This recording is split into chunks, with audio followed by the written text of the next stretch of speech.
Alright, one more response video on this subject. The free will stuff again. The I. If there's any further videos on this subject, I'll post a link in the description box. And I'll do the videos on the other channel, the Do Not God channel. So anyway, I mean, I like the subject. It's just, I know it gets a little tedious going over this and over this. Alright, so Pyro, look, I've said this before, but there's a whole bunch of words we have in our vocabulary that don't make sense anymore. We know they're not real words.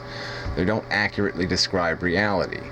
And so this, I think using the example of the sunrise as some excuse, okay, for not conceding that we have inaccurate perceptions of reality, and that's probably best to acknowledge that they are inaccurate, that there's nothing to be gained in glorifying the old mistake, okay? It's an illusion. Yeah, that's all it is. We know that now.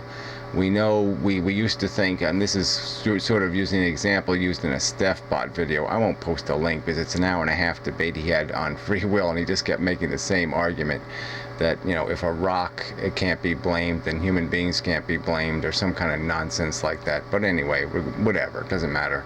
It was just stupid. It was a waste of an hour-and-a-half of my time, so I'm not going to encourage you to go waste your time. So anyway, look, these are just lousy, we have lousy vocabulary, all right, because it was written in the past and we're kind of stuck with it. We get caught up in it. It becomes traditional, and it's just in one of our little addictions, that we are familiar with it and comfortable with it, but it's really not right. It's not accurate. So it's probably best to do something about that, to at least have the conversation in a serious manner and say, no, we can't have the conversation because the word still exists. It's not my fault that the word freedom exists, okay? It's a stupid word, doesn't mean anything. There's no such thing as free anywhere. There's no such thing. It's nonsense word. There's no random and there's no spontaneous. These are not real events. We know that scientifically now. And the only people clinging to it are people like you who are just making up excuses for it. You're saying to me, you're the one with the extraordinary claim, saying that there is an uncaused cause somewhere, but you're forcing me to prove that there's no such alien. And this is like the religious argument. Who has the burden of proof? I'm not making the extraordinary claim. I'm making the claim based on what we've learned. We know there's no weather gods anymore. There's nobody controlling the weather. It's physical forces controlling the weather. Or if your house gets blown over by a tornado, it's not because a god doesn't like you, okay? It's because you were circumstantially, in the wrong place at the wrong time. But it has absolutely nothing to do with you. It has nothing to do with anything but the forces directly connected in some way or another to that weather pattern. What house gets nailed is going to be dependent on physical forces that nobody has any control over, and nobody is controlling, or nothing is controlling, except a deterministic universe. A bunch of atoms and molecules are determining it. Their course is determining it. So anyway, these are just stupid words, and so another one of the stupid words is this word choice. There's no choice taking place in the universe. And the only place you got to go to find any of this crap choice, when you really rip everything to pieces, is you go to some bogus experiments on particles we can't even see. I mean, we can't even detect with it. There's no way to detect them, because the only way we detect things is by bouncing something off of them. And we can't bounce something off the smallest particles in the universe. There's nothing in the universe to do the bouncing with that we know of yet. So anyway, it's bogus. That's all I can say to it. It's just bogus. So there's no such thing as choice. It's your obligation to show where this choice exists, not my obligation. You're the one describing this alien force that's making decisions. We know that people are a product of their environment. We see it happen, okay? We don't see, like I said, in a tribe of North Americans, there wasn't all of a sudden a Christian just didn't pop up out of nowhere and say, I'm a Christian, I believe in Jesus. It didn't happen, okay?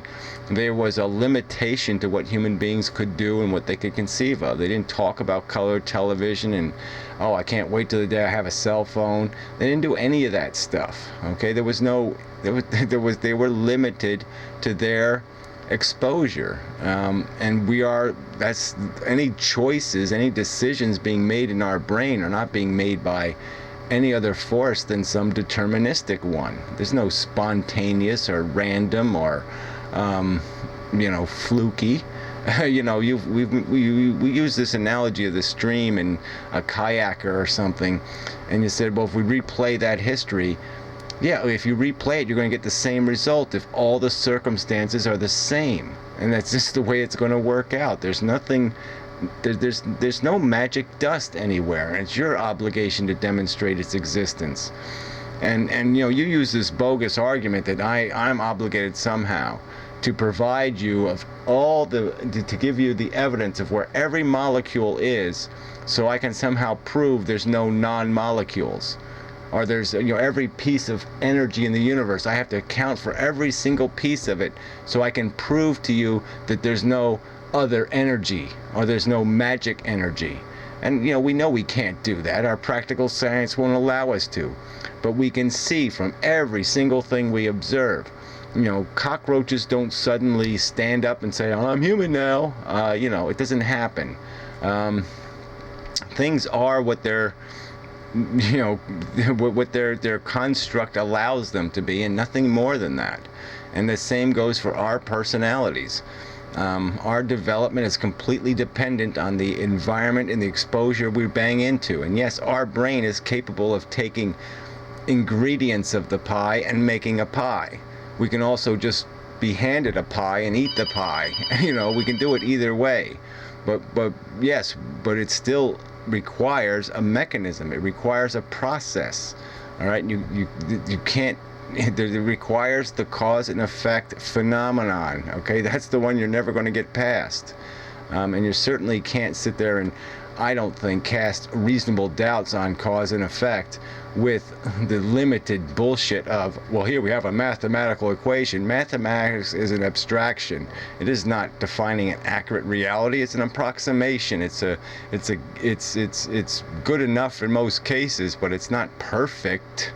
And either is an experiment using tools that aren't applicable to the circumstance. They're not refined enough to give us an accurate answer.